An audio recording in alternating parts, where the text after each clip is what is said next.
ஒரு சில காலம் சுருங்கிவிடும். எந்த அளவு என்றால் ஒரு வருடம் ஒரு மாதம் போலாகிவிடும், ஒரு மாதம் ஒரு வருடம் போலாகிவிடும், ஒரு வாரம் ஒரு நாளை போலாகிவிடும், ஒரு நாள் ஒரு மணி நேரம் போலாகிவிடும், ஒரு மணி நேரம் ஒரு நிமிடம் போலாகிவிடும் என்று நாயகம் ஸல்லல்லாஹு அலைஹி வஸல்லம் அவர்கள் கூறினார்கள்.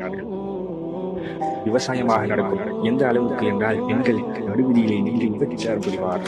விபச்சாரத்தின் பக்கம் பகிரங்கமாக மற்றவர்களை அழைப்பால் எவரும் அதனை ஆட்சேபம் செய்ய மாட்டார்கள். அக்காலத்தில் நல்லவன் யார் என்றால் இச்செயலை கொஞ்சம் மறைத்து செய்யக்கூடாதா என்று சொல்பவன் தான் அப்போது நல்லவன்.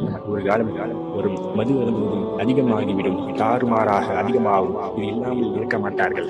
என்னுடைய சமுதாயத்திலே மதுவிற்கு மாற்ற பெண்கள் சூட்டிக் கொண்டு நிச்சயமாக அதனை முஸ்லிம்கள் மறுமையிலே நேசிப்பதற்கு பதிலாக இன்மையை நேசித்து மரணத்தை வெறுப்பார்கள். பசியோடு இருப்பார்கள். உணவு பாத்திரத்தின் மீது பாய்ந்து போல் மற்ற சமூகத்தின் என் சமுதாயத்தின் மீது பாய்வார்கள்.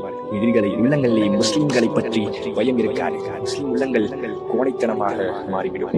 நீங்கள் யூரை கிறிஸ்தவர்கள் வழிமுறைகளை ஜானுக்கு ஜான் அடிக்கு அடி பின்பற்றுவீர்கள். எந்த அளவுக்கு என்றால் அவர்கள் ஒரு உடம்பு பொந்து போல் சென்றால் நீங்களும் செல்வீர்கள்.